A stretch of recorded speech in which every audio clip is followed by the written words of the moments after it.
You ever have a moment where you just know something's about to shift? Not because anyone said anything. Not because of some big, obvious sign. But because the silence between you and someone you love suddenly feels louder than any words could be. That's what it felt like that night. The air in our bedroom, it wasn't just still. It was charged. Like it knew what was coming before I did.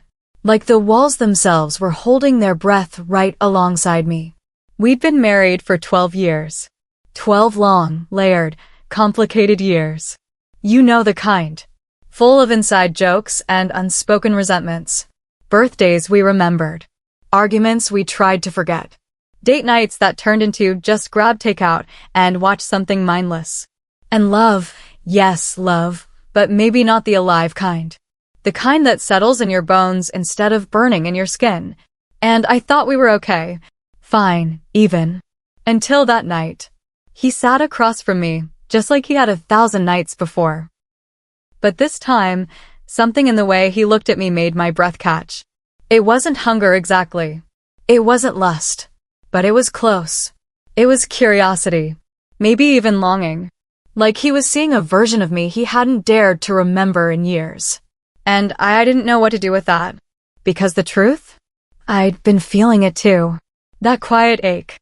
That strange restlessness that settles in your chest when you know something is missing, but you can't quite name it. That question that keeps whispering, is this it? Is this all there's going to be? But I didn't say anything. I just held his gaze. And he held mine. And in that moment, everything we'd not said over the years suddenly felt like it was right there, sitting between us. Something was about to happen. I didn't know what. I didn't know how far it would go. But I knew, deep down, I wasn't going to walk away from this night the same. Not as a wife. Not as a woman. Not as me. So, if you've ever had a night like that, a moment that cracked something open inside you, even if it scared you a little, you're not alone. Subscribe to Sheila Hart Tales for more true stories that linger long after they end. Stories that make you feel seen. Stories that remind you, you're not crazy for wanting more. Let's begin. He didn't say a word. He just moved past me, quiet, like always, but this time his hand brushed the small of my back. Barely there. Just a graze. But it was enough to stop me in my tracks. Not physically, but inside. You know that flutter in your stomach that doesn't come from fear or nerves, but from something you didn't know you were starving for? That was me right then. I stood in the kitchen, pretending to reach for a glass I didn't need. Just so I could replay that moment in my mind again. The weight of his hand. The heat. The way my skin responded like it remembered something I'd forgotten. When I turned to face him, I didn't expect him to still be looking at me. But he was. And not just glancing, looking. Really looking. His eyes moved slow, like he was seeing me through new eyes. Or maybe old ones. Ones that used to know every inch of me before life got in the way. Before jobs and bills and toddlers and tension crept in between us. And in that look I saw something I hadn't seen in a long time. Desire. Not loud. Not rushed. Just this quiet pull. This gentle ache behind his gaze, like he was trying to remember what it felt like to be close to me. And I felt it too. Like my body was suddenly humming with electricity just from that one simple touch. It was strange. Strange how something so small could feel so loud. I walked past him, back to our room. And I didn't think. I didn't overanalyze or question or plan. I just opened the bottom drawer of my dresser and reached for something I hadn't touched in years. That robe. The silk one he gave me on my 32nd birthday. Back then, I'd blushed when I unwrapped it. Told him it was too revealing. Too impractical. I tucked it away. Told myself I'd wear it one day when I felt confident again, or sexy again, or something again. But I never did. Until now. I slipped it on slowly. Let the fabric fall over my shoulders, cool and smooth like water.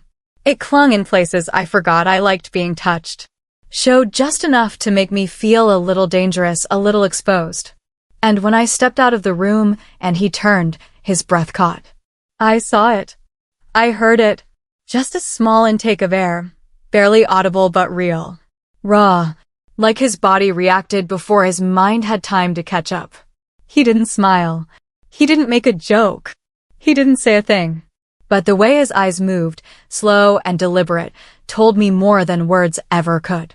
It told me that for the first time in a long time he wanted me. And I wasn't sure what shocked me more, how much I wanted to be wanted or how much I still wanted him. We didn't touch. Not yet. He stepped forward slightly, then stopped. Like he didn't want to push. Like he was letting me decide. And in that space, that tiny gap between us, everything felt louder. The quiet hum of the ceiling fan, the soft creak of the floor beneath us. My own heartbeat, steady but fast. I walked past him again, slower this time. Brushed against his shoulder, light as air. His hand didn't move, but I felt the tension in his body. That stillness men get when they're trying to stay in control. It thrilled me, because it meant something was waking up. In him. In me. In us. I could feel the heat of his gaze on the back of my neck as I walked away. And in that moment, just that moment, I didn't feel like a tired wife. Or a mother. Or someone who had lost herself in the noise of a long, complicated marriage. I felt seen. And for the first time in what felt like forever, I didn't want the night to end. We ended up on the couch. Not next to each other, near each other. That in-between space that holds both comfort and caution. The TV was on, playing some old movie we'd both seen 100 times, but neither of us was watching. The flicker of light danced across the room, casting long, soft shadows. There was a half-full glass of wine in my hand and this ache in my chest I couldn't name. I glanced over. He looked calm, but I knew better. There was a tension in his shoulders that hadn't been there earlier. A stillness that didn't feel relaxed, like he was holding something in. Like he didn't trust himself to speak it out loud yet. "You're quiet tonight," I said, watching him raise the glass to his lips. He didn't answer right away. Just took a slow sip, eyes locked on the screen but not really seeing it. Then he turned to me. Candlelight caught the edge of his jaw, the crease between his brows. His face was unreadable, but his eyes? They gave him away. "There is something," he said finally, voice low. "But I don't know how to say it without risking us." My throat went dry. Because those words? They weren't casual. They weren't harmless. They were heavy, laced with danger and hope in equal measure. I could feel my pulse picking up. My fingers curled tighter around the glass, grounding myself. "Then say it," I whispered. "And let's risk it together." He looked at me then. Really looked at me. Not like a husband checking in on his wife, but like a man who had been holding something in for far too long and was finally ready to let it out. He set his glass down slowly, like even that motion needed care. "I've been feeling something," he said, almost to himself. "And I don't know when it started, but it's been building. Like a knot in my chest I can't untie." My breath hitched. "I've been thinking about us. About what we used to have. What we lost." I nodded slowly, letting the words sink in, letting him have his truth. "I miss you," he said, eyes still on mine. "Not just the version of you that takes care of everything and keeps the world spinning. I mean you. The way you used to laugh with your whole body. The way your eyes lit up when you were excited. The way you'd kiss me in the middle of making dinner just because you felt like it." I didn't realize I was crying until he paused. A single tear had rolled down my cheek and I hadn't even noticed. He reached for it, brushed it away with the back of his fingers. "And I know," he said gently, "I haven't exactly been showing up either. I've been here, but not really here." I shook my head. "No, you've been present, just not close. There's a difference." He gave a sad little smile. "Yeah, there really is." There was a long pause. Not uncomfortable, just full. He took a breath, I whispered, narrating the moment to myself in my head. And for a second, I felt the weight of every year, every silence, every "I'm fine" we had both let pass without question. I wanted to say something. I wanted to ask, why now? Why tonight? But instead, I reached for his hand. He took it, without hesitation.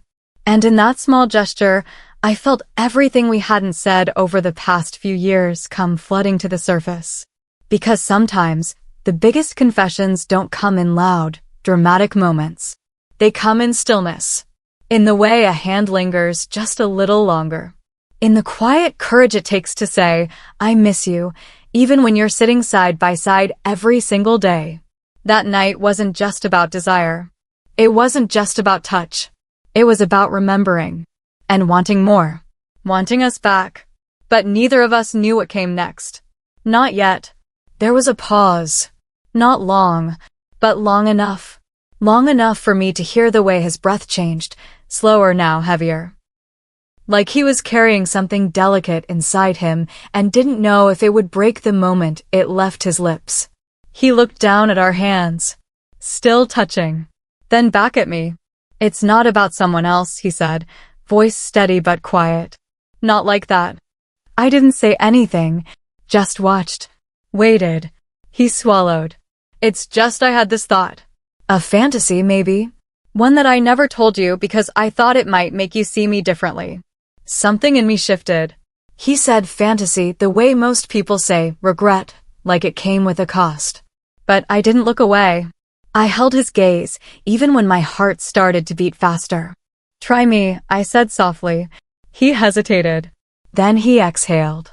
A slow, shaky release of everything he'd been holding back. I dreamed about watching you, he began. With someone else. The words hung in the air like fog. Not harsh. Not vulgar. Just suspended. He rushed to explain, but there was no panic, just this deep, aching vulnerability in his voice. Not in a jealous way. Not like betrayal. It wasn't like that at all. He paused, his eyes searching mine, making sure I hadn't pulled away. I hadn't. I don't know how to explain it, he went on, voice barely above a whisper. But in the dream you were laughing. You were alive in a way I haven't seen in years. You looked free. Wild. Like nothing was holding you back. My throat tightened. And I was there, he continued. Watching. But I wasn't angry or hurt. I was amazed. You were so you. And I loved seeing you like that. He stopped. Let the silence settle. And I just stared at him. Because in that moment, I didn't breathe. I didn't move. I wasn't sure if I could. A part of me recoiled. Not in disgust or shame. But in fear. Because this wasn't just some stray fantasy. This was intimate. This was vulnerable in a way I didn't expect. He wasn't telling me about someone else. He was telling me about me. About how he longed to see me come alive again, even if it meant stepping outside everything we'd always called safe. And yet the other part of me? It leaned in. Because the truth was I had dreams too. Dreams I never said out loud. Dreams I had folded into the corners of my mind like secrets too soft for daylight. There were nights I'd lie in bed beside him and imagine what it might feel like to be seen through new eyes. To feel unfamiliar hands on my skin, not out of lust, but wonder. The kind of attention that made you remember you were still a woman. Not just a wife. Not just a caretaker. Still alive. I always thought those dreams made me disloyal. But now hearing him say this, it didn't feel like betrayal. It felt like permission. And not the kind you ask for. The kind that lives in truth. The kind that says, I see you. All of you. And I want even the parts I've never touched. I looked at him then, not just as my husband, but as a man. A man brave enough to admit what scared him. A man who wanted more from me, not less. And something inside me stirred. Not guilt. Not shame. Curiosity. I had no idea where this would lead. Or what it meant. But I knew one thing for sure. Something had shifted. And there was no going back. I didn't answer him right away. I couldn't. Because even though the room was quiet, my mind wasn't. It was loud. Chaotic. Messy in a way I hadn't felt in years. There were so many versions of me swirling around in that silence. The woman who'd always done the right thing. Who made dinner. Who picked up socks off the floor. Who scheduled dentist appointments and always remembered birthdays. Who didn't stir the waters too much, didn't ask for too much, who stayed steady. And then, this other woman. The one who lived under the surface. The one who felt more than she let on. The one who still got lost in music on long drives. Who caught herself staring at strangers a little too long sometimes, not because she wanted them, but because she missed being wanted. The woman who had desires that had been too quiet for too long. And now here he was, my husband, looking at me with an honesty I hadn't seen in years, telling me that he didn't want to keep me in a box. That maybe, just maybe, he wanted to watch me break out of it. And I was terrified. Because what if I liked it too much? What if I wanted more than I could explain? What if it opened a door I couldn't close again? What if it made him see me differently, not as his partner, but as a stranger? What if it ruined us? But then another voice. Softer, gentler. A whisper from somewhere deep inside. The place where my truth lived, beneath all the noise. What if it didn't ruin us? What if it made us more real?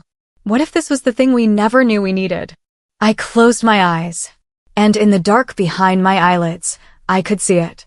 Not a specific person. Not a moment, but a feeling. The feeling of being wanted. Truly wanted. The feeling of being looked at like a mystery again. The thrill of newness. The ache of curiosity.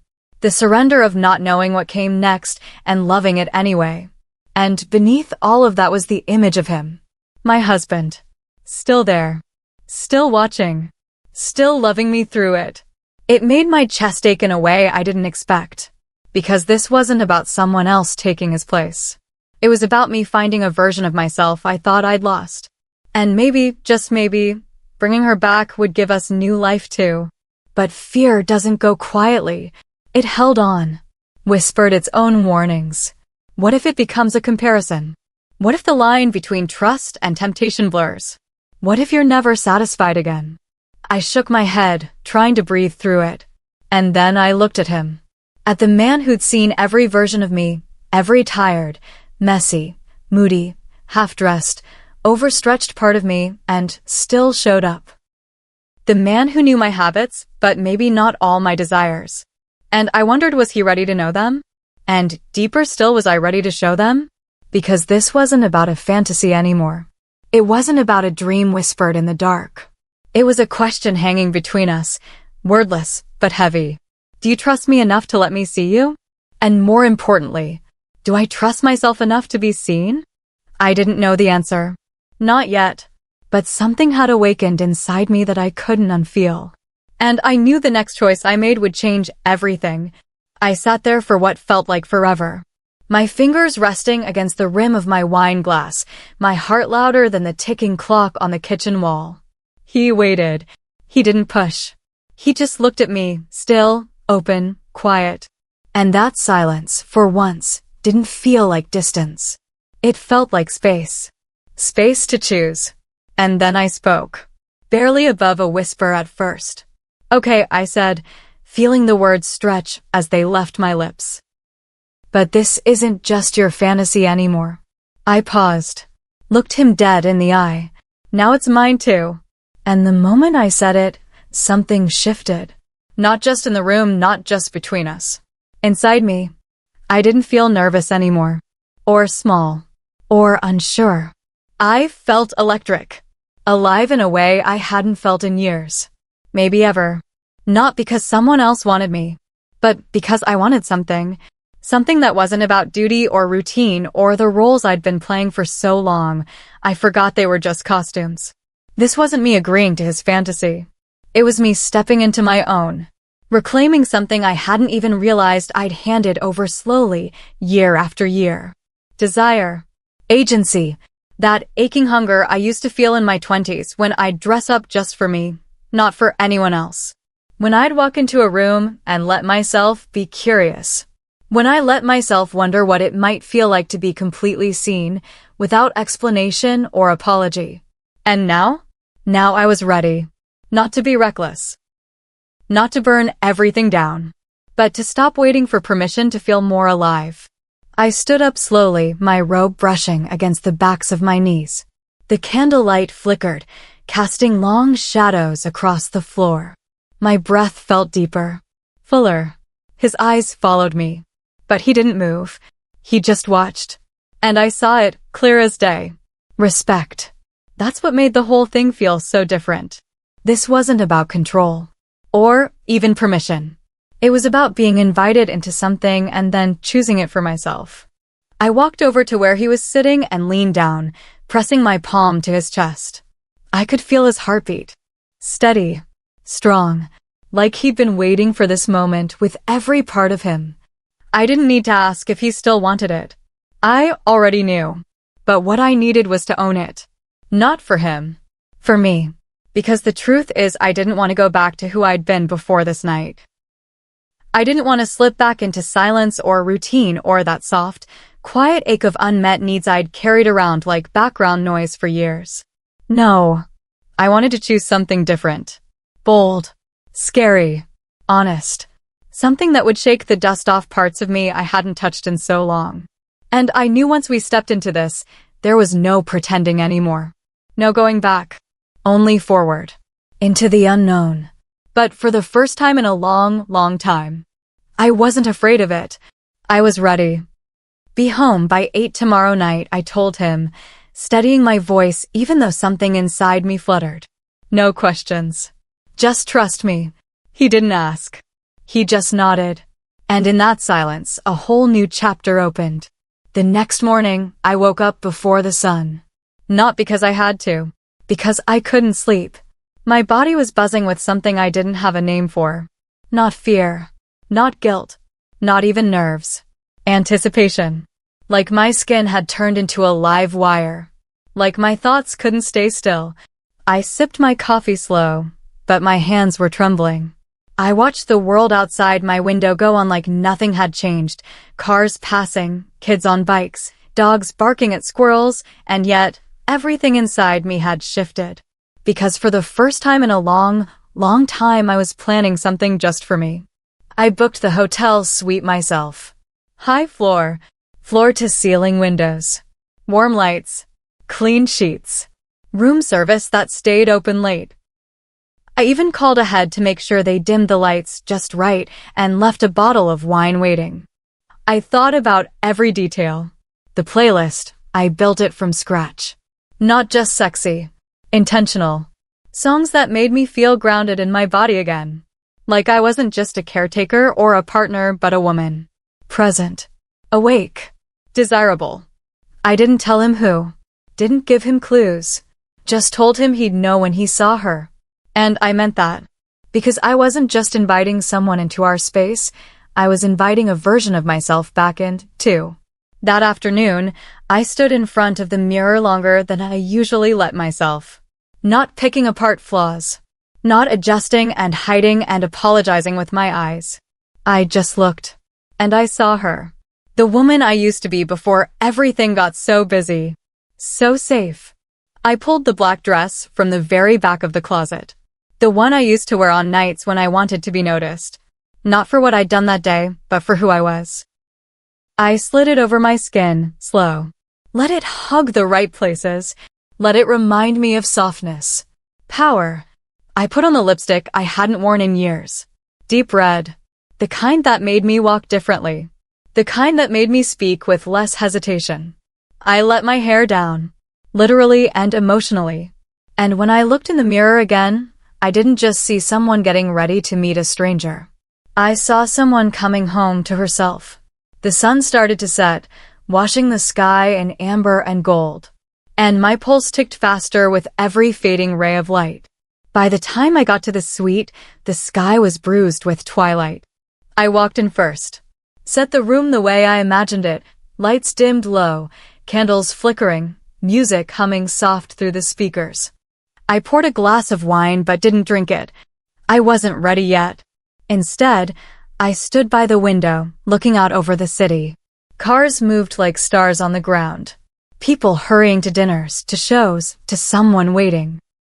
And I thought, I'm one of them now. Not the woman waiting at home, wondering where the fire went. The woman who lit the match. I checked the time. 7:56. My heart was pounding. Not from fear. From knowing something was coming that I had chosen. That I had invited. that I wasn't hiding from anymore. The door would open soon. He'd walk in, and he'd see her. Me. Not the version who managed the household. Not the one who asked what was for dinner or if we had milk. The one who asked for nothing but to feel.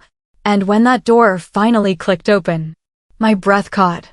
Because the moment was here, and nothing would be the same after this. She was already there when we walked in. Sitting on the velvet couch, legs crossed, calm like the night had been written just for her. Her name was Lena. We'd met weeks before, by accident or maybe not, at a small art gallery downtown. I'd gone alone, needing air, needing silence I didn't have to fill. And she'd been there, leaning close to a canvas, head tilted like she could hear what it was trying to say. We talked. Nothing big. Nothing flirtatious. Just easy. She listened in a way most people didn't anymore. Fully. Without glancing at her phone or waiting for her turn to speak. And when she laughed, it came from somewhere deep, unrushed, unfiltered. I told her about my favorite color without thinking why. She told me about the moment she knew art would be her life. We bumped into each other twice more after that. Once at the Saturday market. Once at a bookstore. By the third time, I knew it wasn't a coincidence. I didn't tell my husband about her at first. Not because I was hiding it. Because I didn't know what it was yet. But when I did, he didn't flinch. He leaned in. And now, tonight, she was here. In our space. Soft music wrapped around the room like silk. The lights were low, golden, almost like candlelight. The shadows made everything more intimate, more alive. I stepped inside first. My heels clicking against the marble floor like they had a heartbeat of their own. He followed, closing the door behind us gently, like we were stepping into a secret that wasn't meant to break. Lena stood when she saw me. Not him, me. Her eyes scanned my face, then dropped slowly to the curve of my shoulders, my dress, my bare collarbone. She smiled, not wide, but knowing. Like she'd been waiting for this version of me to arrive. "I'm glad you came," she said, voice low, steady. I didn't say anything. I just nodded. My pulse was everywhere, neck, wrists, thighs. She stepped closer. Her hand reached out, and her fingers brushed against my wrist. A feather-light touch. Not demanding. Not assuming. Just offering. She didn't rush. She waited. And I leaned in. Not because I had to. Because I wanted to. Because something in me was done hesitating. I heard my husband's breath behind me. Heard the way it caught, how it matched mine. He didn't move. He didn't speak. He just watched. And, for the first time, I saw what he meant. It wasn't about losing me. It was about seeing me, truly, in a way the years had covered in routine. Lena tucked a strand of my hair behind my ear slow. Her hands were warm. I remember that clearly, warm, patient, unshaking. She traced the line of my jaw with one finger, like she was sketching me in her mind.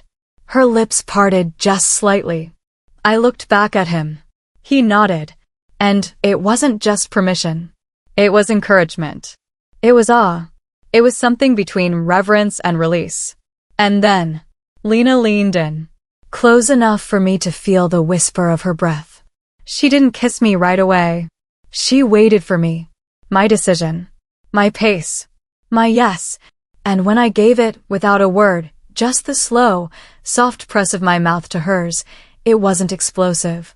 It was still, deliberate, sacred. And when I felt her hand rest against the small of my back, I realized. I wasn't nervous anymore. I wasn't afraid of what this meant.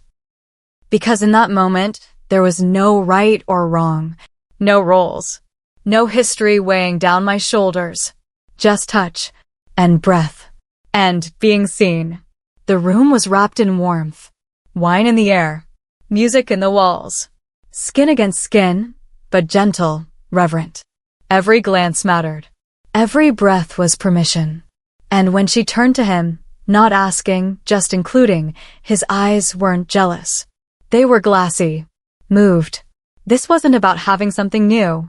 It was about awakening something old. Something that had waited years to be invited out of hiding. And now it had a name, a shape, a heartbeat. And we were finally listening to he watched. Not like a man losing something, but like a man remembering. His eyes never left mine, not even when her lips brushed my shoulder. Not even when my breath trembled from the inside out. He wasn't jealous. He wasn't worried. He was